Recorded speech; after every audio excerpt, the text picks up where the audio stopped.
വിശ്വാസത്തിന്റെ വിപരീതമായിട്ടുള്ള തലം എന്ന് പറയുന്നത് ഭയമായിരിക്കണം.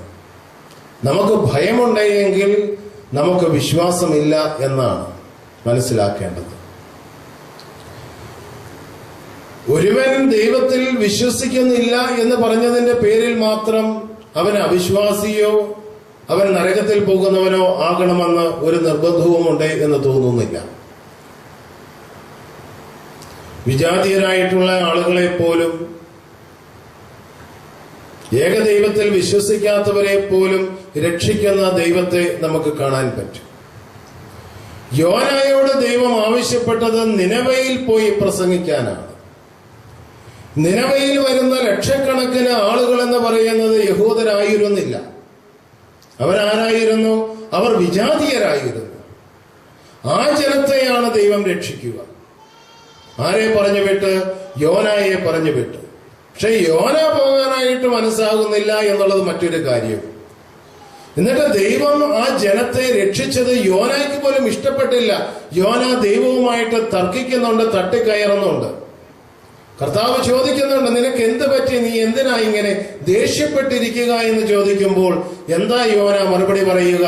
എനിക്ക് അല്ലേലും അറിയാമായിരുന്നു ഇങ്ങനെ സംഭവിക്കത്തുണ്ടായിരുന്നുള്ളൂ എന്ന്. നീ അവരെ രക്ഷിക്കുമായിരുന്നു. ഞാൻ അവരുടെ അടുക്കൽ ചെന്ന് പറഞ്ഞു, നിങ്ങളുടെ മേൽ ദൈവം തീയും ഗന്ധകവും അയക്കും. എന്നിട്ട് നീ തീയും ഗന്ധകവും അയച്ചോ? ഒരു തീപ്പെട്ടി പോലെ നീ ഉരച്ചില്ലല്ലോ. ഞാൻ അവിടെ ചെന്നിട്ട് ഇത് പറയുകയും ഞാൻ മണ്ടനാകുകയും ചെയ്തു. നീയാണെങ്കിൽ അവരെ ശിക്ഷിച്ചുമില്ല. ആ ജനം വിജാതി ജനമായിരുന്നു. അവരാരും യഹൂദരായിരുന്നില്ല. ദൈവം അവരെയും സ്നേഹിക്കുന്നു, ദൈവം അവരെയും രക്ഷിക്കുന്നു. അതുകൊണ്ട് വിശ്വാസത്തിന്റെ വിപരീത പദം നിരീശ്വരത്വമായിരിക്കില്ല. വിശ്വാസത്തിന്റെ വിപരീതം എന്ന് പറയുന്നത് ഭയമായിരിക്കണം. ദൈവത്തെ ഭയപ്പെടുക എന്ന് പറഞ്ഞാൽ ദൈവത്തെ സ്നേഹിക്കുക എന്നാണ് അർത്ഥം. ദൈവം കൂടെയുണ്ട്, ഒരു സുഹൃത്തിനെ പോലെ അവൻ കൂടെയുണ്ട് എന്നുള്ള ബോധത്തോടുകൂടി ജീവിക്കുക. പഴയ നിയമത്തിൽ ഒരു ചെറുപ്പക്കാരനെ കുറിച്ച് പറയുന്നുണ്ട്. യാക്കോബിന്റെ 11ാമത്തെ മകന്, 11ാമത്തെ മകൻ, പേര് യൗസേപ്പ്. ആ ചെറുപ്പക്കാരൻ എന്ത് തെറ്റ് ചെയ്തിട്ടാ അവൻ ഇങ്ങനെയൊക്കെ സഹിക്കേണ്ടി വന്നു? എന്തുമാത്രം സഹനങ്ങളിലൂടെ ആ പയ്യൻ കടന്നുപോയി. അവന്റെ പ്രധാനപ്പെട്ട പ്രശ്നം അവനിങ്ങനെ സ്വപ്നങ്ങൾ കണ്ടു എന്നുള്ളതാണ്. ഈ സ്വപ്നം കാണുക എന്ന് പറയുന്നത് വലിയ തെറ്റാണ്. സ്വപ്നങ്ങൾ കാണുക എന്ന് പറയുന്നത് തെറ്റാണ്. പക്ഷേ ആ കൊച്ചന്റെ പ്രശ്നം, അവൻ ഇങ്ങനെ സ്വപ്നങ്ങൾ കണ്ടുകൊണ്ടേയിരുന്നു. താൻ കണ്ട സ്വപ്നങ്ങളൊക്കെ അവൻ അവന്റെ സഹോദരങ്ങളുമായിട്ട്, ചേട്ടന്മാരുമായിട്ട് അവൻ പങ്കുവെച്ചു. അതിന്റെ പേരിൽ ചേട്ടന്മാർക്ക് അവനോട് കടുത്ത അസൂയയായി. ചേട്ടന്മാര് അവനെ കൊല്ലാനായിട്ട് പരിശ്രമിക്കും. നിവൃത്തിയില്ലാതെ അവനെ പിടിച്ചു. മൂത്ത ചേട്ടന്റെ ഇടപെടൽ കൊണ്ട് അവനെ കൊന്നില്ല, അവനെ പിടിച്ച് പൊട്ടക്കിണറ്റിലിട്ടു. ആ കൊച്ചെന്ത് ചെയ്തു? അവൻ സ്വപ്നങ്ങൾ കണ്ടു. ഇന്ന് നമ്മുടെ കുട്ടികൾ സ്വപ്നങ്ങൾ കാണുന്നുണ്ടോ ആവോ? ആർക്കറിയാം. അതിനുള്ള കപ്പാസിറ്റിയൊക്കെ നമ്മുടെ പിള്ളേർക്ക് നഷ്ടപ്പെട്ടു എന്നാണ് പറയുന്നത്. ഇന്ന് നമ്മുടെ പിള്ളേർക്ക് ഉള്ള കപ്പാസിറ്റി എല്ലാം നഷ്ടപ്പെട്ടിരിക്കുക. ഒരു മാവിൽ എറിയാൻ പോലുള്ള കപ്പാസിറ്റി പോലും നമ്മുടെ പിള്ളേർക്ക്. ഞാൻ എന്റെ പള്ളിയിലെ പിള്ളേരോട് പറഞ്ഞു, എടാ രണ്ട് കല്ലെടുത്ത് മാവേലെങ്കിലും എറിയും. ഇവന്മാരിങ്ങനെ നിഷ്ക്രിയരായിട്ട് മന്ദബുദ്ധികളായിട്ട് ഇങ്ങനെ ഇരിക്കുന്നത് കണ്ടുകൊണ്ട് ഞാനങ്ങ് പറഞ്ഞു പോയതാണ്. ഒരു പ്രശ്നവും ഇല്ല. നമ്മുടെ പിള്ളേർക്ക് TV, കമ്പ്യൂട്ടർ, ഇപ്പോൾ നമ്മൾ മൊബൈൽ ഫോണൊക്കെ കൊടുത്തിരിക്കുകയാണല്ലോ. എന്നിട്ട് നമ്മളെന്താ പറയുക? എൻ്റെ അച്ഛ ഞാൻ നല്ല കൊച്ചാന്നറിയാവോ? അപ്പം കൊച്ചു നല്ലതാണ് എന്നുള്ളതിന്റെ തെളിവെന്താ? അവൻ എപ്പോഴും മുറിക്കാത്ത അച്ഛ. മറ്റുള്ള പിള്ളേരെ പോലെ പുറത്തിറങ്ങി നടക്കുകയോ അയൽവക്കത്തെ വീട്ടിൽ പോവുകയോ ക്രിക്കറ്റ് കളിക്കുകയോ ഒന്നും ചെയ്യുന്നില്ല. അവൻ മിക്കവാറും മുറിക്കാത്ത. ഭക്ഷണം തന്നെ അവൻ നിർബന്ധിച്ചാലേ കഴിക്കത്തുള്ളൂ. അവൻ എപ്പോഴും കമ്പ്യൂട്ടറിലാണ്. അപ്പോൾ എപ്പോഴും കമ്പ്യൂട്ടറിൽ ഇരിക്കുന്ന ഇരിക്കുന്ന കൊച്ച് മറ്റുള്ള കുട്ടികളെക്കാളും ബുദ്ധിയുള്ള കൊച്ചാണ് എന്നാണ് ഈ പാവം തള്ള തെറ്റിദ്ധരിച്ചിരിക്കുക, അല്ലെങ്കിൽ ധരിച്ചിരിക്കുക, എങ്ങനെയെങ്കിലും ആയിക്കൊള്ളട്ടെ. എന്നിട്ട് പറയുകയാണ്, എൻ്റെ കൊച്ച് പുറത്തേക്ക് ഇറങ്ങുന്നു പോലുമില്ല, അവന് വലിയ കൂട്ടുകാരൊന്നുമില്ല അച്ഛൻ. അപ്പോൾ ഇതൊക്കെയാണല്ലോ നമ്മുടെ കൊച്ച് നല്ലതാണ് എന്നുള്ളതിന്റെ മാനദണ്ഡം. അപ്പോൾ ഇങ്ങനെ ഈ നല്ലവനായിരിക്കുന്ന കൊച്ച് എവിടെ എത്തിച്ചേരുമെന്നുള്ള കാര്യം ഞാൻ തന്നെ നിങ്ങളോട് പറയാതെ നിങ്ങൾക്ക് മനസ്സിലാകും. കൊച്ചിന്റെ കൂട്ടുകാരാരാ, കൊച്ച് എന്തിലാണ് ഇൻട്രസ്റ്റഡ് ആയിരിക്കുക എന്നുള്ള സംഗതികളൊക്കെ നിങ്ങൾക്ക് തന്നെ മനസ്സിലാക്കാനായിട്ട് പറ്റും. സ്വപ്നങ്ങൾ കാണാൻ പോലും നമ്മുടെ കുഞ്ഞുങ്ങൾക്ക് ഇന്ന് കഴിയുന്നില്ല. അപ്പോൾ ഇങ്ങനെയുള്ള ഒരു കൊച്ചായിരുന്നില്ല ഈ പയ്യൻ. ഇവനിങ്ങനെ സ്വപ്നങ്ങൾ കണ്ടുകൊണ്ടേയിരുന്നു. ഇവൻ ഈ ഉറങ്ങുമ്പോഴൊന്നും ആയിരിക്കത്തില്ലെന്നേ ഈ സ്വപ്നങ്ങൾ കാണുക, കണ്ണു തുറന്നിരുന്നുമൊക്കെ സ്വപ്നങ്ങൾ കാണും. അങ്ങനെയാണ് നമ്മുടെ പഴയ പ്രസിഡന്റ് നമ്മളോട് പറഞ്ഞിരിക്കുക, APJ അബ്ദുൽ കലാം. അദ്ദേഹം കുട്ടികളോട് പറഞ്ഞിരുന്നു, നല്ല നല്ല സ്വപ്നങ്ങൾ കാണണം, നമ്മളും കാണണം നല്ല സ്വപ്നങ്ങളൊക്കെ. ഞങ്ങൾ സെമിനാരിയിൽ പഠിച്ചുകൊണ്ടിരുന്നപ്പോൾ ഞങ്ങളുടെ റക്ടറച്ഛനും ഇതുപോലെ തന്നെ പറയുമായിരുന്നു, നിങ്ങൾ എപ്പോഴാണ് സ്വപ്നങ്ങൾ കാണുക എന്ന് അച്ഛൻ ചോദിച്ചു. അപ്പോൾ ഞങ്ങളുടെ ഒരു ശമാശൻ എഴുന്നേറ്റെന്ന് പറഞ്ഞു, രാവിലെ ഞങ്ങൾ ധ്യാനത്തിന്റെ സമയത്താണ് സ്വപ്നങ്ങൾ കാണുക. ധ്യാനത്തിന്റെ സമയത്ത് അങ്ങ് ഇരുന്ന് ഉറങ്ങിപ്പോകും, അങ്ങനെ ഇരുന്ന് സ്വപ്നങ്ങൾ കാണും എന്നാണ് പറയുന്നത്. ദൈവസന്നിധിയിൽ ഇരുന്ന് കാണുന്ന സ്വപ്നങ്ങളൊക്കെ നല്ല നല്ല സ്വപ്നങ്ങളായിരിക്കുമല്ലോ. ഈ പയ്യൻ സ്വപ്നങ്ങൾ കണ്ടതിന്റെ പേരിൽ അവനെ പിടിച്ച് ചേട്ടന്മാര് പൊട്ടക്കിണറ്റിലിട്ടു. അതുകൊണ്ട് തീർന്നു. അറബികൾക്ക് അവനെ വിറ്റു. അറബികൾ അവനെ ഈജിപ്തിലെ തെരുവിൽ കൊണ്ടുചെന്ന് ലേലം വിളിച്ചു. പൊത്തിഫർ അവനെ ലേലം ഏറ്റു, അവനെ വീട്ടിൽ കൊണ്ടുപോയി. ഏത് തെറ്റിൽ നിന്നാണോ അവൻ രക്ഷപ്പെടാനായിട്ട് ആഗ്രഹിച്ചത്, ഉദ്യമിച്ചത്, ആ തെറ്റിന്റെ പേരിൽ തന്നെ അവൻ ശിക്ഷിക്കപ്പെട്ടു. അവൻ വീണ്ടും ജയിലിലായി. ഒരു 10 വയസ്സുള്ള ഒരു കൊച്ചൻ, അവൻ ജോലി ചെയ്യുന്ന വീട്ടിലെ അവന്റെ യജമാനത്തിയുടെ തെറ്റായിട്ടുള്ള സമീപനത്തിൽ നിന്ന് രക്ഷപ്പെടാൻ വേണ്ടി അവൻ ഇറങ്ങി ഓടിയതാണ്. അവൻ ഏത് തെറ്റിൽ നിന്നാണോ രക്ഷപ്പെടാൻ ആഗ്രഹിച്ചത്, അതിന്റെ പേരിൽ തന്നെയാണ് ആ ചെറുപ്പക്കാരൻ ശിക്ഷിക്കപ്പെടുക. വീണ്ടും അവനെ പിടിച്ച് ജയിലിലിട്ടു.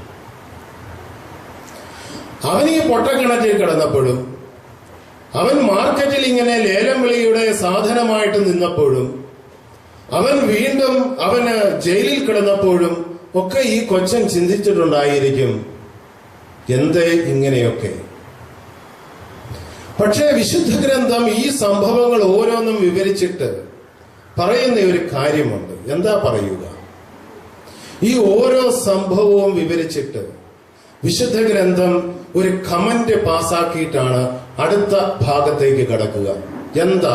പൂർവ്വപിതാവായ ജോസഫിന്റെ ജീവിതത്തിലെ ഓരോ സംഭവവും വിവരിച്ചിട്ട് വിശുദ്ധ ഗ്രന്ഥം പറയുക. എന്താ പറയുക? ദൈവത്തിന്റെ കരം, കർത്താവിന്റെ കരം യൗസേപ്പിനോടൊപ്പം ഉണ്ടായിരുന്നു. അതായത് ഈ പ്രതിസന്ധികളും പ്രശ്നങ്ങളും സഹനങ്ങളും ഒക്കെ ഉണ്ടായപ്പോഴും അവനോടൊപ്പം ദൈവത്തിന്റെ കരം ഉണ്ടായിരുന്നു എന്നാണ് വിശുദ്ധ ഗ്രന്ഥം പറയുക. ദൈവത്തിന്റെ കരം കൂടെയുണ്ട് എന്നുള്ളത് ഒരു പ്രതീകമാണ്. ദൈവം കൂടെ ഉണ്ടായിരുന്നു എന്നുള്ളത്. എങ്ങനെ, എന്തുകൊണ്ട് അവന് ഈ സമയത്തൊക്കെ സങ്കടമുണ്ടായില്ല? അവന്റെ കൂട്ടുകാരനായി, അവന്റെ സുഹൃത്തായി, അവന് എന്തും പങ്കുവെക്കാവുന്ന അവന്റെ നല്ല സുഹൃത്തായി ദൈവം അവനോടൊപ്പം ഉണ്ടായിരുന്നു. ഇതാ നമ്മൾ സൗഹൃദം എന്ന് പറയുന്നത്.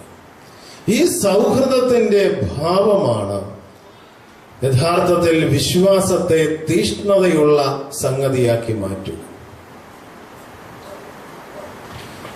ദൈവവുമായി നമുക്ക് എത്രമാത്രം ഇത്തരത്തിൽ ഒരു സൗഹൃദം സ്ഥാപിച്ചെടുക്കാനായിട്ട് സാധിച്ചിട്ടുണ്ട്.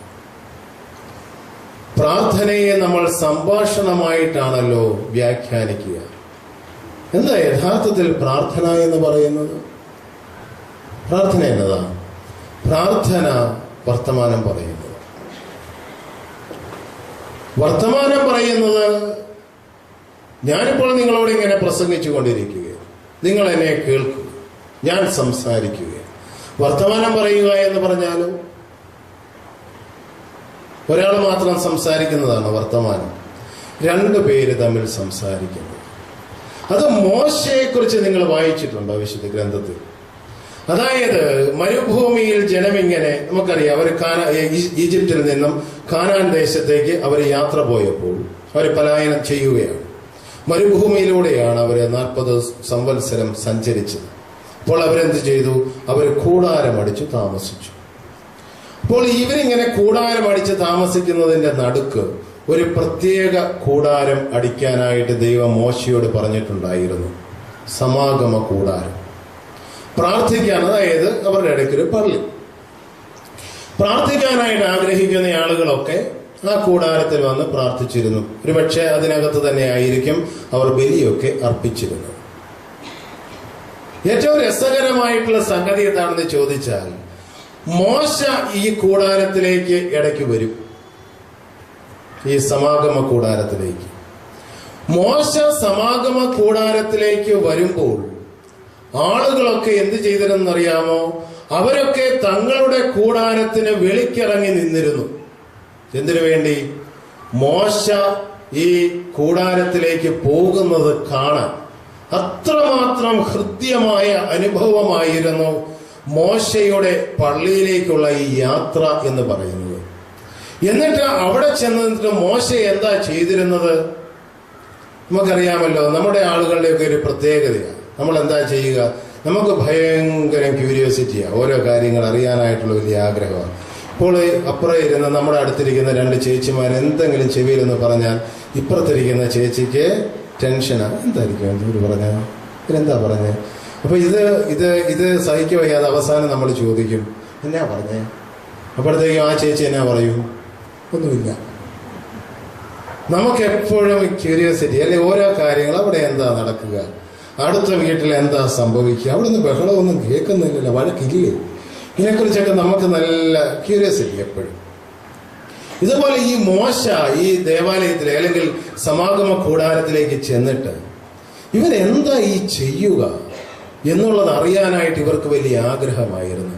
അതുകൊണ്ട് തന്നെ ഇവരെന്ത് ചെയ്തിരിക്കും? ഇതിപ്പോൾ ഒരു സമാഗമ കൂടാരത്തിന്റെ ഒരു ശൈലിയിലാണ് നമ്മുടെ അച്ഛൻ ഇത് പണിതിരിക്കുക.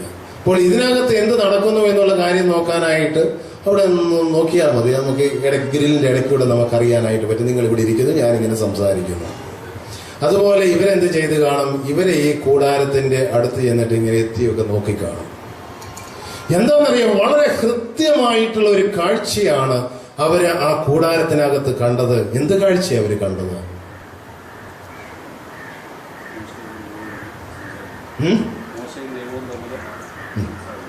ദൈവവും മോശയും തമ്മിൽ സംസാരിക്കുന്നു. പക്ഷെ എങ്ങനെ സംസാരിക്കുന്നു? മോശ ദൈവത്തോട് ഒരു കൂട്ടുകാരനോട് എന്നതുപോലെ സംസാരിക്കുന്നതാണ് ഈ ജനം കണ്ടത്. അതല്ലേ യഥാർത്ഥത്തിൽ പ്രാർത്ഥന എന്ന് പറയുന്നത്. ഇവിടെ ഒരു പരസ്യം ഉണ്ടായിരുന്നല്ലോ ടിവിക്കകത്തൊക്കെ, നിങ്ങൾ ശ്രദ്ധിച്ചായിരുന്നോ? അതായത് ഒരു ചെറുക്കനും പെണ്ണും കൂടെ വീട്ടിലേക്ക് വരുമ്പോൾ വല്യമ്മ അവിടെ നിന്നുകൊണ്ട് പ്രാർത്ഥിച്ചുകൊണ്ടിരിക്കുന്നു. അപ്പോൾ ഈ മകള് തന്റെ ഭർത്താവിനോട് പറയുക, നോക്കിക്കേ, നമ്മുടെ വല്യമ്മ നമ്മളെ എന്തുമാത്രം സ്നേഹിക്കുന്നുണ്ട്, നോക്കുക, വല്യമ്മ നമുക്ക് വേണ്ടി പ്രാർത്ഥിക്കുകയാണ് എന്ന് പറഞ്ഞുകൊണ്ട് അടുത്തേക്ക് ചെല്ലുമ്പോഴത്തേക്കും എന്താ വല്യമ്മ പ്രാർത്ഥിക്കുക? എന്റെ മരുമകൾക്ക് ദ്രോഹം വരണമേ, അല്ലേ, അങ്ങനെ ഇങ്ങനെ പ്രാർത്ഥിക്കുകയാണ്. അതായത് തന്നോട് ബന്ധപ്പെട്ട ആളുകൾക്കൊക്കെ ദുരന്തങ്ങൾ ഉണ്ടാകണമെന്ന് ഈ അമ്മ പ്രാർത്ഥിക്കുകയാണ്. മോശ ദൈവത്തോട് സംസാരിച്ചത് ഒരു കൂട്ടുകാരനോട് എന്നതുപോലെയാണ്. അത് കാണാൻ വേണ്ടി ആളുകൾ ഇങ്ങനെ നോക്കി നിന്നത്. ആ മനുഷ്യൻ പ്രാർത്ഥിക്കുന്നതിന് പോലും ഒരു സൗന്ദര്യം ഉണ്ടായിരുന്നു. കാരണം എന്താ? ദൈവം അവനെ സംബന്ധിച്ച് അവന്റെ കൂട്ടുകാരനായിരുന്നു.